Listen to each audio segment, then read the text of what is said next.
무려 5,503억 원 가량의 개발 이익을 환수한 겁니다.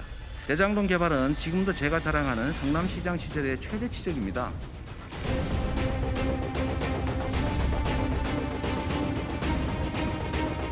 이재명 지사는 입으로만 떳떳하다고 떠들 것이 아니라 당당하게 국회에 나와서 국민의 의혹에 답해야 할 의무가 있습니다. 더 이상 숨기고 버티면 제2의 조국 사태를 겪게 될 것입니다.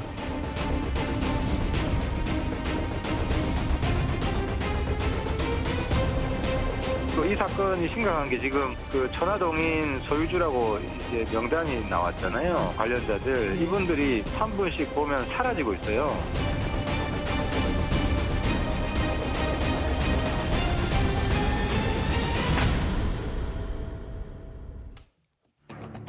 예, 금요일 뉴스 탑10은 바로 여기부터입니다. 정치권이 이렇게 대장동 의혹에 집중하고 있는 사이 이번 주말에 민주당의 대선 경선 최대 승부처인 호남, 무려 여기서 20만 표가 나오죠. 이미 투표는 진행 중이고요. 내일은 광주 전남 투표함이 대선 경선 투표함 열리게 됩니다. 이낙연 전 대표가 이재명 대세론을 호남에서 어느 정도 막아낼 수 있을지가 핵심입니다.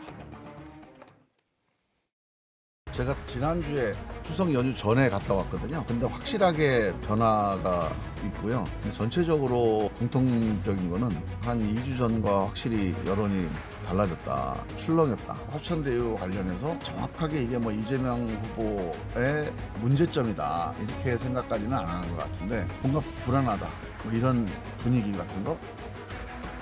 3개월 전에 호남 민심은 굉장히 얼어붙어 있었어요. 그 추이가 갈수록 이재명으로 대선을 이겨야 되겠다. 지금 현재 이제 호남에서는요, 대장동 건 때문에 많은 분들이 좀 짜증내하고 있어요. 이 프레임 속에서 이낙연 후보도 같이 싸워주고 있는 것에 대해서 좀 실망도 하고 그런 것들이 지금 호남의 투표 결과가 저조하지 않겠습니까? 내일 있을 호남 얘기부터 먼저 살펴보겠습니다. 이현정 의원님. 네. 최근 여론조사 추이를 좀 보면 이재명 36에서 34, 이낙연 22에서 30. 글쎄요, 이건 뭐 전반적인 여론조사 결과지만 대장동 특혜 의혹이 영향이 좀 있긴 있었던 겁니다. 네, 그런 것 같습니다. 특히 이제 지금 호남 지역만 국한해서 보면 호남 지역 같은 경우는 확실히 이낙연 후보의 상승세가 좀 나타나고 있다는 그런 관측이 있습니다. 현재까지 일단 누적표로만 보면요. 이재명 지사가 한 28만 5천 표 정도를 얻어서 전체 53% 정도 득표를 했습니다. 반면에 이낙연 후보 같은 경우는 17만 2천 표 정도 해서 32% 정도 했습니다. 이번에 호남 선거인단이 이제 20만 명 정도 조금 넘거든요. 그렇죠. 그렇다면 여기서 이제 지금 50% 정도가 투표한다고 예상을 하면 일단 이재명 후보 같은 경우는 한 3만 1,000표 정도 이상을 얻어야 되고요. 근데 이제 반면에 이낙연 후보 같은 경우는 훨씬 많은 이제 표를 얻어야 되는데 문제는 이 표차가 이 이낙연 후보가 이재명 후보보다 한 12% 정도를 더 얻어야 됩니다. 그렇게 될 경우는 이제 어느 정도 과반의 어떤 미치는 표를 얻으면서 좀 전세를 역전시킬 수 있는 가능성이 있습니다. 즉 그렇게 되면 이제 확실히 호남에서는 이낙연 후보가 이재명 후보보다 12% 정도를 더 얻어야 이제 어떤 상승에 바뀌는데 지금 아직 여론조사로 보면은 아직까지 전체 전국 여론조사를 보면 뒤집지는 못했고 이제 이런 측면을 봤을 때는 좀 더 추격을 해야 되는 상황이거든요.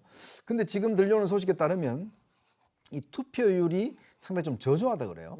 보통 이제 호남 일반 투표 같은 경우는 50%에서 뭐 조금 넘는 수준인데 지금 광주 전남 같은 경우는 이 시간 현재 한 40% 또 이제 정도 된다 하거든요. 이게 좀 낮네요. 네, 낮습니다. 그렇다 보니까 지금 이낙연 후보 측에서는 빨리 투표를 좀 하시라 독려 운동을 하고 있는 것 같습니다. 최소한 일단 50%를 넘기고 여기에서 한 12% 정도 차이가 난다면 이낙연 후보 입장에서는 상승의 추세가 있는 것이고 그렇지 않다고 한다면 이제 남은 거는 경기 서울 쪽이거든요. 그렇죠. 이쪽은 이재명 후보가 좀 유리하다고 판단하는 지역에서 어쨌든 간에 이낙연 후보 입장에서 보면 호남에서 일단 뒤집어야 되는 그런 상황입니다. 그러니까 뭐 대체적으로 이낙연 전 대표가 호남에서 뒤집기에 성공하려면 대략 55%에서 60% 정도의 득표를 얻어야 된다. 뭐 이런 계산도 나오더라고요.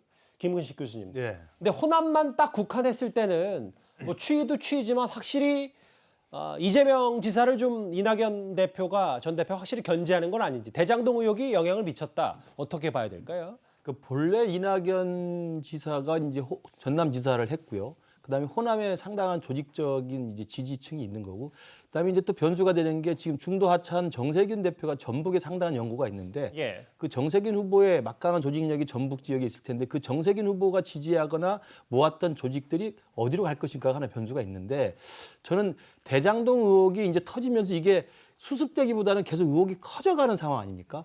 그러면서 의혹이 전면적으로 확대되면서 이재명 지사의 불안정성이 계속 늘어나는 것은 분명한 추세인 것 같습니다. 네. 그렇다 보니까 호남에 있는 유권자들은 잘 아시다시피 전략적 고민을 하는 분들이에요. 아, 내가 내 한 표가 누구를 선택했을 때 이게 정권의 재창출에 도움이 되나 안 되나를 생각해 볼 수 있다고 한다면 지금 10월 초면에 이제 후보가 결정이 돼버리는데 예. 지금 화천대유 이후로 이 배당동 의혹이 막 커져가는데 섣불리 내가 이재명 지사에게 대세론에 힘을 실었다가 이게 이 후보가 바꿀 수도 없는 상황에서 더 큰 문제가 터지면 어떻게 할 것인가 라고 하는 이낙연 캠프 측에서 주장하는 불안정 후보론이 있지 않습니까? 여기에 상당히 흔들리는 측면이 있는 것 같고 저도 이제 고향이 전주라서 갔다 와 보니까 제가 느낀 하나의 포인트는 뭐였냐면은 호남 사람들이 갖고 있는 그 이 민주당 정권의 재창출에 대한 어떤 자존심 같은 게 있습니다. 그게 예. 뭐냐면 문재인 대통령의 정권을 만들 때도 처음에 문재인 대통령이 20대 총선 때 얼마나 고생했습니까?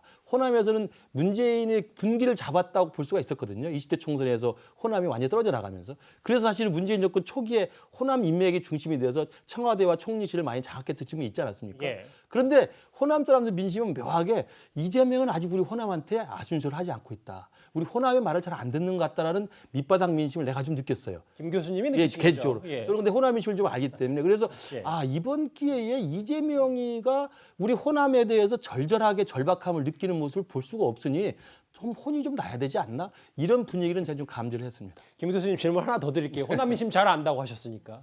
일단 이낙연 전 대표도 어제 이재명 지사가 공동 대응하자 손을 내밀었는데 특검과 국정조사가 적절하지 않다면 남은 건 검찰과 경찰의 수사뿐이다.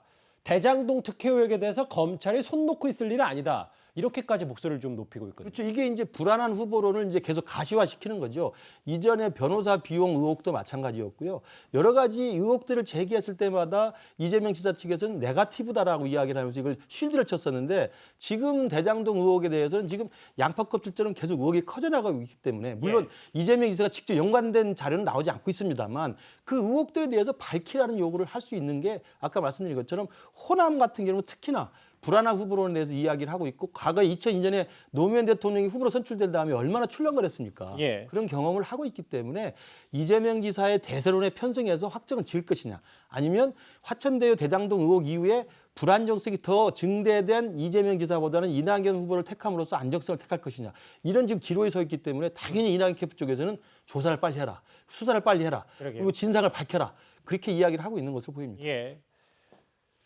빨리 터는 것이 뭐 그게 어떤 수사든지 민주당을 위한 길이자 민주당의 짐을 더는 길이다. 이낙연 전 대표 오늘 한 언론 인터뷰에서 이렇게 얘기했습니다.